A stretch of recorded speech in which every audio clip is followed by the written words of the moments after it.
एक समय की बात है, एक गांव में एक समझदार और बहादुर लड़का रहता था। सब लोग मानते थे कि वह एक दिन उनके गांव का नाम रोशन करेगा। लोग उससे बहुत प्यार करते थे और उसकी तारीफ करते थे। लड़के का सपना था कि वह दुनिया का सबसे बेहतरीन तलवारबाज बने। वह हर रोज घंटों तलवारबाजी का अभ्यास करता और बहुत ताकतवर हो गया। एक दिन देर रात जब वह अपने घर में अपनी तलवार को तेज कर रहा था, तभी उसे पीछे से एक धीमी आवाज सुनाई दी। कोई उसका नाम पुकार रहा था। वह तुरंत पीछे मुड़ा, लेकिन उसने देखा कि वहां कोई नहीं था, बल्कि वहां एक सफेद साया हवा में उड़ रहा था। लड़का बहुत बहादुर था। उस साये को देखकर वह बिल्कुल नहीं डरा, बल्कि उसने अपनी तलवार उठाई और जोर से पूछा, तुम कौन हो और क्या चाहते हो? साये ने कहा, मैं एक भूत हूँ। मैं तुम्हारे पास मनोरंजन के लिए आया हूँ। क्या तुम कुछ खास देखना चाहते हो?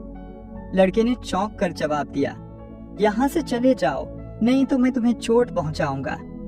भूत ने शांति से कहा, गुस्सा मत हो, मैं तुम्हें दुनिया की सबसे शानदार सुनहरी तलवार दिखा सकता हूँ। लड़का तलवारों का शौकीन था। उसने थोड़ी ना नुकुर के बाद कहा, ठीक है, दिखाओ। ये सुनते ही भूत ने आकाश में एक तस्वीर बनाई। वह दुनिया की सबसे सुंदर तलवार थी, जो सोने और हीरे से जड़ी हुई थी। लड़का उस तलवार को देखता रहा। फिर उसने भूत से कहा कि उसे ऐसी और तलवारें दिखाएं। भूत ने फिर उसे दुनिया की कुछ सबसे खूबसूरत तलवारें दिखाईं। 4 घंटे तक वे साथ बैठे रहे और लड़का एक के बाद एक तलवारें देखता रहा। लड़के ने सोचा, क्या रोमांचक रात है। वह उन अनोखी तलवारों को देखकर अब बहुत खुश और संतुष्ट था। उसने भूत से कहा कि अब वह चला जाए, लेकिन उसकी मुलाकात भूत से खत्म नहीं हुई थी। अगले ही दिन रात को फिर भूत वापस आया और लड़के से पूछा, क्या तुम कुछ और खूबसूरत चीजें देखना चाहते हो? जिज्ञासा से लड़के ने दुनिया की सबसे खूबसूरत लड़कियों को देखने के लिए कहा। भूत ने उसकी बात मान ली और आसमान में लड़कियों की तस्वीरें उभर आईं। लड़का उनकी खूबसूरती से मोहित हो गया। उसने पहले कभी इतनी खूबसूरती नहीं देखी थी। वह 4 घंटे तक उन्हें देखता रहा और अब भूत रोज लड़के के घर आने लगा। एक शाम लड़के ने भूत से कुछ ताकतवर योद्धाओं को दिखाने के लिए कहा।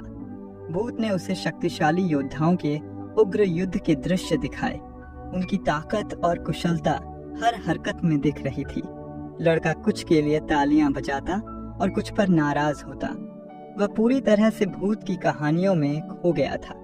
ऐसा लगता था जैसे वह तारों के नीचे बैठकर कोई लाइव फिल्म देख रहा हो। वह पूरी रात भूत की दिलचस्प कल्पनाएं देखता रहता। हालांकि सुबह होते ही वह फिर से अपनी तलवारबाजी की ट्रेनिंग में जुट जाता।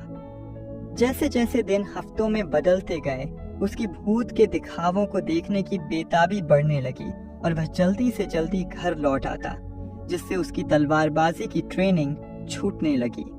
हर शाम वही होता। वह भूत को बुलाता और दोनों साथ में किसी दिलचस्प दुनिया में डूब जाते। कभी वह योद्धाओं के युद्ध देखता, कभी वह दुनिया की सबसे खूबसूरत जगहों को देखता, कभी वह सबसे अच्छा मौसम देखता और कभी वह किसी और ग्रह की सुख सुविधाओं को देखता।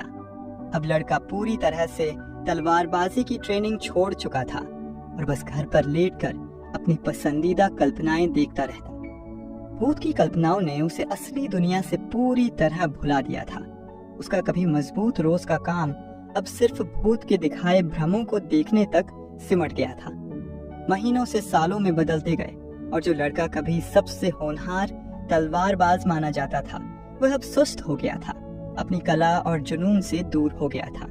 समय तेज हो गया और जो लड़का कभी जिंदा दिल था, अब अपना ज्यादा वक्त घर के अंदर सपनों में खोया रहता।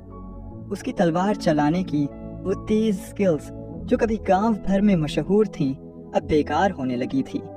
एक रात जब लड़का सो रहा था, उसने अजीब सी हंसी सुनी। डर के मारे जाग गया और देखा कि भूत जोर जोर से हंस रहा था। लड़के ने पूछा, तुम क्यों हंस रहे हो? भूत बोला, मैं इसलिए हंस रहा हूँ क्योंकि मेरा मिशन अब पूरा हो गया। लड़का हैरान हो गया। मिशन? कौन सा मिशन? लड़के ने पूछा। भूत ने मुस्कुराकर कहा, मैं कोई आम भूत नहीं हूँ, बल्कि एक शैतान हूँ। आज रात एक खतरनाक दुश्मन इस गांव पर हमला करेगा और सब गांव वालों को मार डालेगा। हमारे गुरु ने कहा था कि तुम इस खतरनाक दुश्मन को हरा सकते थे। तुम दुनिया के सबसे महान योद्धा बन सकते थे, पर अब सब देर हो चुकी है। तुम अब कुछ नहीं कर सकते। अब हम इस गांव में तबाही मचाएंगे और सब कुछ बर्बाद कर देंगे। लड़का ये सुनकर हक्का बक्का रह गया।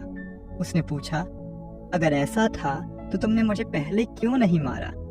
भूत ने जवाब दिया, तुम्हें कोई नहीं हरा सकता था, सिर्फ तुम ही खुद को कमजोर कर सकते थे। इसलिए मैंने तुम्हें सपनों में उलझाकर तुम्हारा ध्यान भटका दिया, जिससे तुम अपनी ताकत और फोकस खो बैठे। अब तुम अपने आप को या अपने गांव वालों को नहीं बचा सकते। ये सुनते ही लड़के की होश उड़ गए। वह गिर पड़ा और दुखी होकर बोला, अब मैं उन चमत्कारी दृश्यों को फिर कभी नहीं देख सकता। भूत हंसकर बोला, हाँ क्यों नहीं, लेकिन अब सिर्फ तुम्हारे सपनों में। अगर हम अपनी जिंदगी में देखें तो ये भूत हमारी जिंदगी में भी घुस चुका है। ये और कोई नहीं बल्कि इंटरनेट और सोशल मीडिया है। इंटरनेट और सोशल मीडिया ऐसे पावरफुल प्लेटफॉर्म्स हैं जो हमें फायदा भी दे सकते हैं या नुकसान भी। ये हम पर है कि हम उनका इस्तेमाल कैसे करते हैं। इसमें कोई शक नहीं कि इंटरनेट और सोशल मीडिया ने दुनिया को बदल दिया है और हमारे लिए जिंदगी को आसान और मॉडर्न बना दिया है, लेकिन इसने नए चैलेंजेस और खतरे भी पैदा किए हैं। आजकल इंटरनेट का 70% कंटेंट पोर्नोग्राफी का होता है, जो हमारे युवाओं को बुरी तरह से प्रभावित कर रहा है और उनका विजन और मकसद खो रहे हैं। हमें इंटरनेट और सोशल मीडिया का उपयोग संतुलन से और समझदारी से करना चाहिए। सिर्फ पॉजिटिव और कंस्ट्रक्टिव कामों के लिए इस्तेमाल करना चाहिए।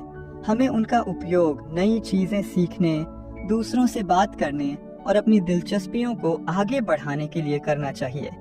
हम थोड़ा बहुत रिलैक्स और मजा भी कर सकते हैं, लेकिन हमें इन प्लेटफॉर्म्स को अपनी जिंदगी पर काबू नहीं पाने देना चाहिए और अपनी प्रायोरिटी से ध्यान नहीं भटकाना चाहिए। अगर हम इसका गलत इस्तेमाल करते हैं या इसके एडिक्ट हो जाते हैं तो इसका बुरा असर हमारे हेल्थ, रिश्तों और जिंदगी पर पड़ सकता है। हमें इन प्लेटफॉर्म्स का इस्तेमाल एक टूल की तरह करना चाहिए, जाल की तरह नहीं। हमें इनका इस्तेमाल अपने फायदे के लिए करना चाहिए, अपने नुकसान के लिए नहीं।